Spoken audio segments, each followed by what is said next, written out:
One day in a small diner, a brother and sister, Joseph and Sydney, meet. Some time ago, they pulled off a robbery together, netting them $7 million, which the man has brought with him in a large bag. They briefly discuss their plan of action for the near future. Sydney needs the money to pay off debts and provide for her daughter, Steph.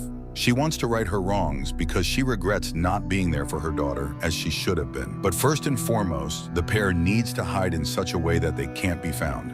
Joseph mentions he knows just the place, but at that moment, a police siren blares outside the window and they both run off. In the woods, they change clothes, throwing their old ones into a swamp.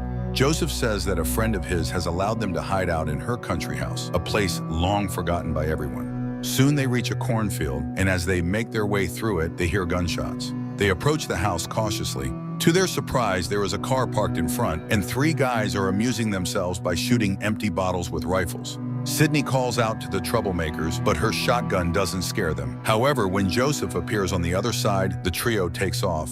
The brother suggests they hurry. They go inside the house, which appears to be empty. Joseph immediately notices a large clock. Then the siblings walk through the house, noting the mess and overall neglect.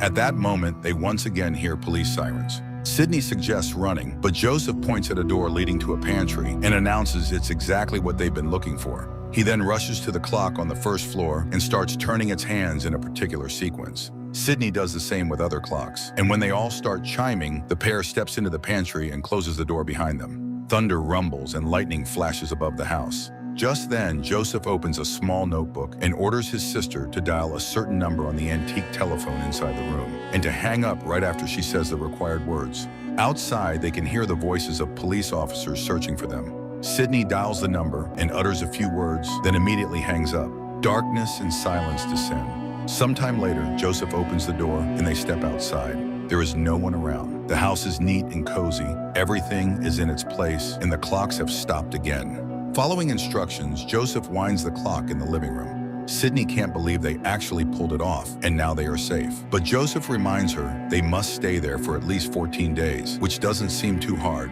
The fridge is full of food and drinks, and there's a pile of discs on a table to help them pass the time. On the first day, they simply rest. Joseph goes for walks and inspects the grounds, while Sydney takes a bath and tries on old dresses she finds in the closet. On the second day, they cook dinner and spend time chatting on the porch. During the day, they count their loot, planning how and where they'll spend it. Sydney misses her daughter and looks at her photo, but consoles herself that soon all this will be over and they'll be able to live without needing anything. They examine the portraits hanging in the house and practice shooting, at which they both seem to be quite skilled, as they have rifles with scopes. Thus, 13 days go by.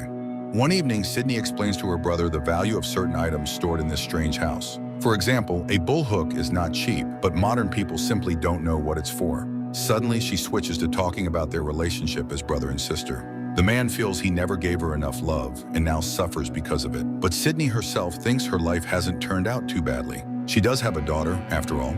Even so, her brother promises to do everything he can to make it up to her. Sydney then asks about his female friend who provided them with such a magical hideout, but Joseph can't explain who she is or how her house works. He admits that the woman only gave him her notebook out of pity. Suddenly, Sydney remembers their parents. She remembers their mother. Joseph remembers their father. Together, they recall how their mother used to play the piano, but Sydney's strongest memory is of the song she hears on a stereo system disc, though she doesn't know its title. She hums the old tune and then suddenly asks Joseph to take her back to her daughter. Finally, the time comes when they can return home. Sydney tidies up while Joseph packs their bags and burns the remaining trash, but when they approach the pantry door, they find it boarded up. On a plank, words are carved directing them to an old mill nearby. Sydney has a breakdown and runs toward the mill. Her brother catches up and manages to calm her down. They begin examining the place and discover church pews in the basement. Soon, their flashlight beam hits a decomposing body. Carved on a stand is a warning that they are stuck in a time loop, along with an invitation to sign beneath the message if they understand and are willing to comply. Sydney refuses to do this and flees. She's desperate to escape the house, but not far off in the field, she suddenly feels ill. She vomits blood and realizes she cannot leave the perimeter that's holding them. Her brother pulls her back to safety. Sydney comes around but cannot believe what's happening. She falls into despair and cries, remembering her daughter. Her brother explains that the body at the mill is the very acquaintance who allowed him to hide out there. He recognized her by the clock that had been a family heirloom. The pair wonders if anyone could possibly find them here, but they covered their tracks so well that there is no hope of rescue. Joseph has no choice but to sign the warning, after which a safe appears before them in an instant. Recalling the notebook, he opens it using the numbers written there. Inside is a tape recorder and a note saying he must say something and then close the door to establish a connection. Joseph does as instructed, and a minute later, when he plays back the recorder, he hears a stranger's voice. The stranger says they aren't supposed to be on the farm. He knows about the money, and Sidney offers to give him a share so they can leave. But the recorder goes silent. Joseph believes they're talking to someone in the future. Sidney repeats her brother's steps, opening and closing the safe. The voice comes back, saying it intends to erase all trace of their existence to protect the delicate balance of this place's powers. But Joseph realizes the strangers must want something from them, or else they would have destroyed them a long time ago. The stranger explains that the only way for them to get out alive is to remain on the farm and kill a mysterious visitor who will arrive at some unknown point in the future. They must destroy his remains, and then these unknown people will help them return to their own time. Joseph and Sidney go back into the house. Sidney checks the closets and fridge. Once again, they are fully stocked with food and alcohol. She plans to stay in such a way that she can constantly monitor every approach to the house so they won't miss the visitor's arrival. Sidney is convinced that if they're stuck here, they are already finished, but she's still willing to try to break out. Joseph suggests setting up a watch schedule and taking shifts while Sidney pours out the alcohol. They stash the weapons they have around various hiding spots in the yard and in the mill. While Joseph stands guard, Sidney methodically searches the house, studying old portraits and photographs on the walls. Then they switch places, with Sidney surveying the grounds. Almost a year goes by. The brother and sister have every convenience. The refrigerator reliably provides them with food, they can keep themselves clean, and they live in comfort. Sidney continues examining old newspapers, magazines, and documents she finds in the house. She watches vintage broadcasts and practices using the bullhook, and in the evenings she builds campfires. One day she tells her brother she found a box of photographs at the mill, which helped her discover that the images in the foyer aren't of the farm's original owners. The history of this land, relocated here by unknown forces, covers events up until the Korean War of 1955. After that, there's nothing. No proof anyone lived here afterward. The naval officer in one of the pictures apparently died here around that same time, supposedly from falling down the stairs. She believes this was approximately when those who seized the place with their technology first arrived. They made the house their own, installing electricity, heating, and even television. For some reason, they used this downtime, and when the siblings entered, they got stuck, but that still doesn't answer their questions. Joseph becomes irritated, trying to make Sidney believe it's all his fault. He's even willing to blame their parents. He thinks the people responsible don't care about them at all. They're doing this simply because they can. No one ever shows up here uninvited, so they'll never get home. That leaves them only to die a slow death. A quarrel flares up between the brother and sister because Joseph is convinced that Sidney doesn't believe him and thinks he's ready to abandon her there, but he soon pulls himself together and they reconcile. They head downstairs to the foyer. While Sidney watches TV, Joseph looks at the identical tattoos they both share, reminding them they're family. Their waiting drags on. Joseph tries to contact the strangers again, but the tape recorder remains silent. He begs for any kind of sign as he's exhausted by the uncertainty, but the tape is blank.